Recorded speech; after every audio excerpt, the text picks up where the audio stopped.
Friends, Madhubani और वारली painting बनाने के बाद नेक्स्ट चैलेंज जो मेरे पास था वो ये था कि मैं नेक्स्ट कौन सी पेंटिंग बनाऊं। तो मुझे याद आया कि लास्ट ईयर जब मैं हज़ारीबाग गई थी तो वहाँ के रेलवे स्टेशन पर कुछ पेंटिंग्स बनाई गई थी। उन पेंटिंग्स ने मुझे अट्रैक्ट किया था, बट मुझे ये नहीं पता था कि वो कौन सी पेंटिंग्स हैं। उनके बारे में नेट पर रिसर्च करने के बाद मुझे ये पता चला कि वो एक फेमस आर्ट फॉर्म है जो झारखंड और उसके आसपास के एरिया में बनाई जाती है, और ये एक ट्रेडिशनल आर्ट फॉर्म थी जिसे कहा जाता है Sohrai art form. Sohrai art form के साथ साथ एक खोवर आर्ट फॉर्म भी होती है। सोहराई एक हार्वेस्ट आर्ट फॉर्म है जिसमें नेचर को थैंक करते हैं लोग, ट्राइबल लोग हार्वेस्ट के बाद, और जो खोवर होता है उसी के साथ वो होता है वेडिंग आर्ट फॉर्म। तो उसमें वेडिंग के सीन्स डिपिक्ट किए जाते हैं। तो मैंने सोचा कि मैं भी क्यों ना एक सोहराई आर्ट फॉर्म को बनाऊं, और उसको बनाने के लिए मैंने इस चैलेंज को एक्सेप्ट किया और मैंने अपनी जो थर्ड पेंटिंग थी वो एक सोहराई आर्ट फॉर्म का सीन सेलेक्ट किया। तो अब मैं आपको बताऊंगी कि किस तरह वो सोहराई आर्ट फॉर्म को आप भी अपने घर पर बना सकते हैं। बनाने के लिए जो चीज़ें रिक्वायर्ड हैं उनमें सबसे पहले होगा कि कोई भी आप स्ट्रक्चर या कोई वॉल या कोई भी पेपर या कार्डबोर्ड जो जहाँ पर भी आप बनाना चाहते हैं। दूसरा आपको कलर्स, जिसमें कि मैंने यूज़ करे हैं एक्रेलिक कलर्स फेविक्रिल कंपनी के, क्योंकि ये कलर्स काफ़ी ब्राइट और बोल्ड होते हैं एंड वाटर रेजिस्टेंट भी होते हैं, तो आप इनको यूज़ कर सकते हैं। पेंट ब्रशेस आपको डिफरेंट साइज़ेस की आप यूज़ कर सकते हैं। एक और बात मैं आपको बताना चाहूँगी, अगर आपके पास हर साइज़ की पेंट ब्रश नहीं है तो आप इंट्रिकेट डिज़ाइनिंग के लिए ईयरबड्स यूज़ कर सकते हैं। इनफैक्ट आप टूथपिक भी यूज़ कर सकते हैं। तो चलिए अब मैं आपको बताती हूँ कि किस तरह मैंने अपना सोहराई आर्ट फॉर्म का सीन बनाया। चलिए पेंटिंग बनाते हैं। तो अब ये एक कॉर्नर था जिस पर मैं सोहराई पेंटिंग बनाने वाली हूँ, और इसमें जो मैंने सीन पेंसिल से पहले ड्रॉ किया है, जो रफ स्टेंसिल मैंने बनाया है वो 2 डियर्स का है और कुछ फूल और कुछ बर्ड्स का सीन मैं बना रही हूँ। तो अगर आपको कोई भी सोहराई पेंटिंग बनानी है तो आप पहले तो जो भी आपकी वॉल है उसको क्लीन करें और फिर अपना रफ स्टेंसिल उस पर ड्रॉ कर लें। ड्रॉ करने के बाद आप अपने कलर्स लें जो भी आपके पास अवेलेबल है अभी, और मैं जो कलर्स इस्तेमाल कर रही हूँ वो हैं फेविक्रिल के एक्रेलिक कलर्स।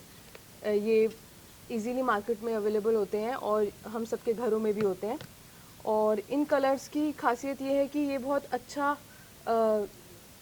इफ़ेक्ट देते हैं, और इनका जो कलर्स का शेड है वो बहुत ब्राइट होता है और काफ़ी अच्छा लगता है, ग्लॉसी टच आता है। तो आप ये फेविक्रिल के एक्रेलिक कलर्स यूज़ कर सकते हैं। अगर ये नहीं है आपके पास तो आप कोई भी पेंटिंग कलर्स यूज़ कर सकते हैं। तो ये मेरा रफ स्टेंसिल बन चुका है।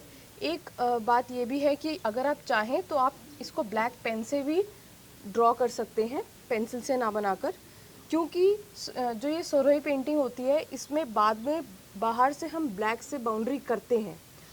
तो अगर आप चाहते हो कि ब्लैक से आपको मार्किंग करनी है तो आप पहले ब्लैक से भी कर सकते हो, क्योंकि वो वैसे भी बाद में ब्लैक पेंट आपको बाहर से करना ही पड़ेगा, तो उससे आपके लिए और इजी हो जाएगा।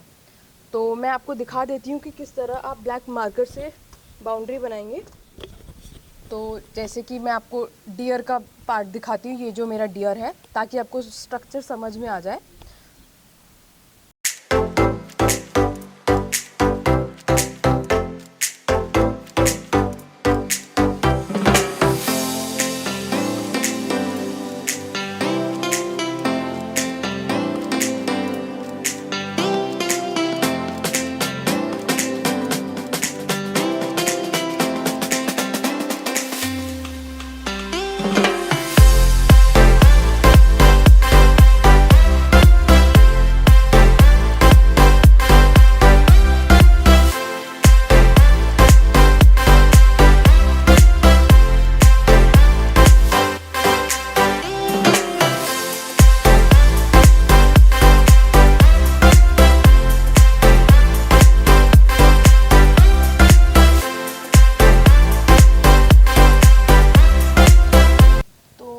पेंट करना स्टार्ट करेंगे, और ये मैंने अभी सबसे पहले मैं बर्ड को पेंट कर रही हूँ, तो ये एक्रेलिक ऑरेंज कलर से मैं बर्ड पेंट कर रही हूँ।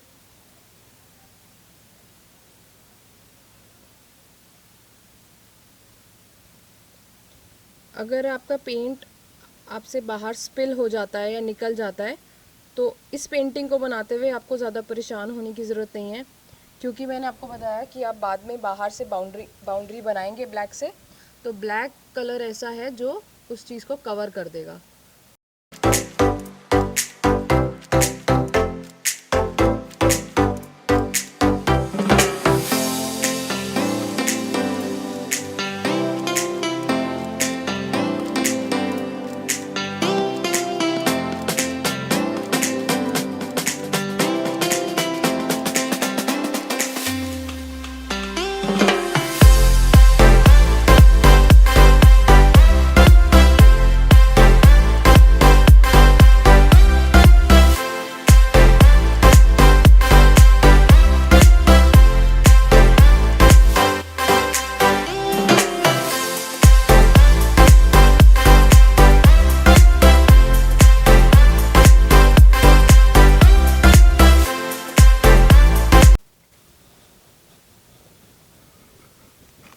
अब नेक्स्ट जो है वो है हमारा फ्लावर।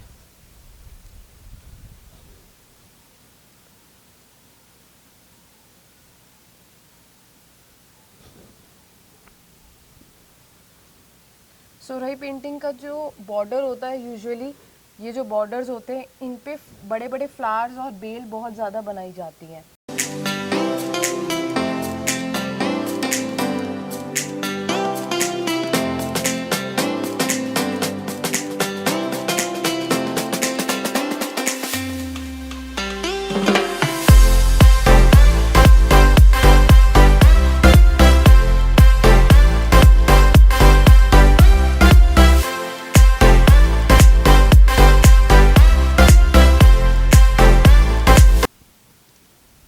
तो आप देख सकते हैं कि हमारा फ्लावर का कंप्लीट हो चुका है। तो इसी तरह आप सभी फ्लावर्स को पेंट कर लें और बर्ड्स को पेंट कर लें, और जो इसका सेंट्रल पार्ट है उसको हम थोड़ा एंड में करेंगे जब तक ये कलर सूख जाता है। अब हमारा नेक्स्ट फिगर जो है वो डियर है, और मैं डियर को पेंट करना स्टार्ट कर रही हूँ। इसमें एक बात जो इम्पोर्टेंट ये है कि मस्टर्ड कलर का बहुत ज़्यादा यूज़ करा गया है, और ज़रूरी नहीं है कि एक ही कलर यूज़ करा जाए। जैसे कि मैं इस डियर को बना रही हूँ जब, तो मैं इसमें मस्टर्ड भी यूज़ करूँगी, मैं इसमें येलो कलर भी यूज़ करूँगी, मैं एक डियर के ऊपर एक लाइन वाला पैटर्न बनाऊँगी जो यूजुअली डियर्स के ऊपर नहीं होता है। तो ये कुछ चीज़ें हैं जो इन पेंटिंग्स में हमें बनाई जाती हैं, देखी गई हैं।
तो आप देख सकते हैं कि मैंने जो डियर का पैटर्न था वो अल्टरनेटिंग कलर्स का बनाया है।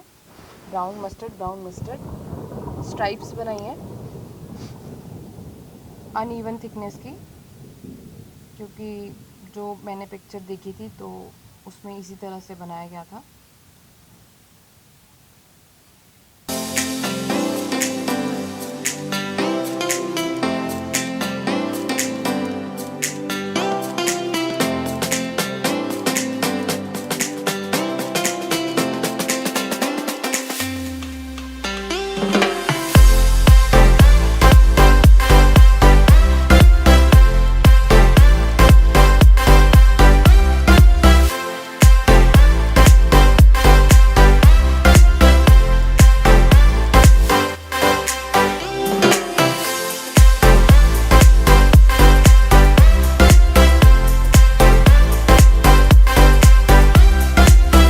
जैसा कि आप देख सकते हैं कि मेरी सोरई पेंटिंग अब कंप्लीट हो गई है। सोरई पेंटिंग की कुछ 2-3 और इम्पॉर्टेंट चीज़ें जो मैं आपको इस पेंटिंग में दिखाकर बताना चाहूँगी। जैसा कि आप देख सकते हैं, स्ट्रक्चर जो है इसमें बहुत ही कलरफुल और एनिमल डिज़ाइंस बनाए जाते हैं। और जो एक इम्पॉर्टेंट चीज़ है वो ये है कि जो पहली आउटलाइनिंग करी जाती है वो रेड कलर से करी जाती है, रेड कलर या dark brick brown red colour, क्योंकि ये जो कलर होता है ये एंसेस्टर्स के ब्लड को डिपिक्ट करता है। तो ट्राइबल कम्युनिटीज़ बहुत पर्टिकुलर होती हैं इस चीज़ के लिए। और जो सेकेंड कलर होता है जो यूज़ करा जाता है वो ब्लैक होता है, जो कि लॉर्ड शिवा को डेडिकेटेड होता है। इन पेंटिंग्स को मड वॉल्स पर बनाया जाता था और काफ़ी ज़्यादा इनमें फ्लोरल प्रिंट्स से बॉर्डरिंग करी जाती थी। तो इस तरह से आप भी एक सोरई पेंटिंग को बनाएं। और अगर आपको पेंटिंग बनाते टाइम कोई भी प्रॉब्लम आती है तो आप कमेंट बॉक्स में कमेंट कर सकते हैं, मैं ज़रूर आपकी हेल्प करना चाहूँगी। और एक इम्पॉर्टेंट मैसेज आप सबके लिए, घर पर रहें, सुरक्षित रहें। जय हिंद।